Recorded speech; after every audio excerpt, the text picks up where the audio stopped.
Hello and welcome back to Book Nerd TV. Today I've got a run-of-the-mill book haul for you. They are books that I've been looking forward to receiving and to getting. I think quite a few of them I've actually listened to on audio, but I enjoy them so much I decided to go ahead and purchase a hard copy because I'm going to reread, and I think this time I'm either going to reread just the hard copy by itself, or I'm going to listen to the audio again and read along with the audio. The first book up is Psalm for the Wild-Built by Becky Chambers. I have been looking forward to getting this book. It's really weird. I thought I'd purchased this book already, but I hadn't purchased the book already, so I'm not sure. I don't know. And it was between this one by Becky Chambers and the other one, A Long Way to an Angry Planet or something like that, if I remember correctly. I thought I'd purchased one or both, but I purchased neither. I'm not sure what that's about, old age, who knows. Anyway, really glad to have A Psalm for the Wild-Built. I think I'm going to read this very, very soon. Next on the book haul list is 3 Parts Dead by Max Gladstone. I got this book, I think it was free on Audible, or I think it was free, actually. I think it was one of that you could borrow from the library or something like that. I was not sure what to expect with this book, audio book experience. What I got was a really fabulous, well-told story. I enjoyed this book so much. There are a few others in the series that don't necessarily feature this character, so I don't know if I'm going to read those, but I know I've enjoyed this book so much so. Again, I purchased the hard copy because I enjoyed the audio version so much. And the audio for me was so entertaining that I'm actually going to listen and read along when I reread this book. Book number 3 in the book haul, While Justice Sleeps by Stacey Abrams. I just feel like some people are so gifted, and then they're doubly gifted, and then they're triply gifted, and then there's Stacey Abrams, who's just like, she kills it, whatever she does. It is amazing. I think she is an amazing, amazing woman. I just don't know what my expectations were. I mean, clearly they should have been a lot higher. Because this book, again, an audiobook that I listened to, just blew me out of the water. I really, really enjoyed this book. It is so, to me, so well written. It is a tight sort of a thriller, mystery situation in the book. It is definitely an entertaining read. You know, once upon a time, they used to have the beach reads where, you get your book that you thought you would really enjoy, go to the beach and read. This is a beach read, a pool read, a sitting in your living room read, a sitting on your patio read, sitting in your library read, sitting in your house read. Okay, just read it basically. Apparently I was on an audiobook roll of some sort because the next book I also have already listened to on audio, and that is Negroland, a memoir by Margo Jefferson. This was a book that I got, an audio version of the book that I got a couple of years ago, maybe, or I put on a wish list a couple of years ago. And it was another one of those situations with Audible where I don't know if it was get one with your credit or purchase and then you get one free. It was something like that.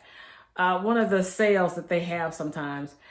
And so I went ahead and actually got the audio version of Negroland where I listened to it. And of course, because I bought the hard copy, I enjoyed this book so much. Again, this is one of those that's going to be a reread for me. It's a slim volume, right? And I may just read it without listening to the audio again, but I enjoyed this book. It's an interesting memoir.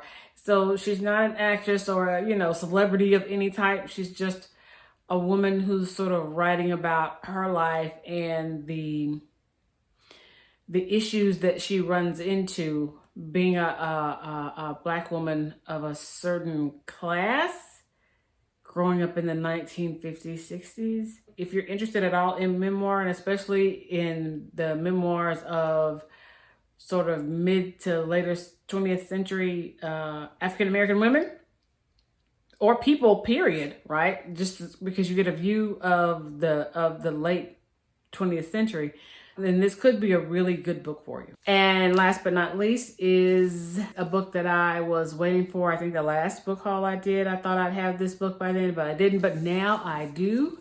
It's a chunkster, and it is Ida, Sword Among Lions by Paula J. Giddings. This is the biography of Ida, or a biography of Ida B. Wells. This is, like I said, it's a chunkster. I have not listened to this book already. I've not read this book already. I come to this book through various references from like podcasts that I listen to. And when I'm rarely on Twitter, I follow, I can't think of her name now. She's Ida B. Wells on Twitter, which of course brings to mind Ida B. Wells. This book is one that I have wanted to read. Now, this is something that I've wanted to read for the last few years and just never got it, never bought it. And so I was motivated with my latest readings, a lot of my latest readings, to go ahead and get this book and commit myself to reading it, which is something that I shall do. This probably will be a project because I'm still participating in the BookTube prize. So this one, I think, because again, it's a chunkster, I'm not going to rush through this book at all. This will be one of those sort of slow reads so that I can really absorb and invest my time and my focus in this book. I realize I didn't say very much about what the first two books were about, but of course, A Song for the Wild Built, everyone knows, is about a robot that comes into contact with a human after they've been missing for centuries and centuries out of the human social structure. They decided to walk away from humans centuries ago, and so this wandering robot comes out of the wilderness to say, humans, are you all okay? You doing all right with everything? This is I think, a popular book for people. So I'm not telling you anything that you may not have already heard about. Someone's probably already done a review of it or a video about it on BookTube or Talk or Gram or whatever. So there's that. And this book, 3 Parts Dead by Max Gladstone, is fantasy book. Interesting magic system, very interesting magic system. There are gods in play. Other magical creatures are included in this realm, in this world. The world building, very good, by the way. I really enjoyed the world building. I enjoyed the characters. The characters were really well written. Enjoyed the main character. And then there's another main character that I think a lot of people will enjoy. I was going to describe more, but it may give away more than I would like to for this book. So if you enjoy fantasy, if you enjoy sort of inventive magical systems, if you enjoy really good world building, then I think you would enjoy 3 Parts Dead. I know I certainly did. And that is it for the book haul. That is it for today's video. Remember to like the video if you like it. Subscribe to the channel if you enjoyed this. Go back and look at some of the older videos. Don't judge me too harshly. And remember to do good, to be good, and I will see you in the next video.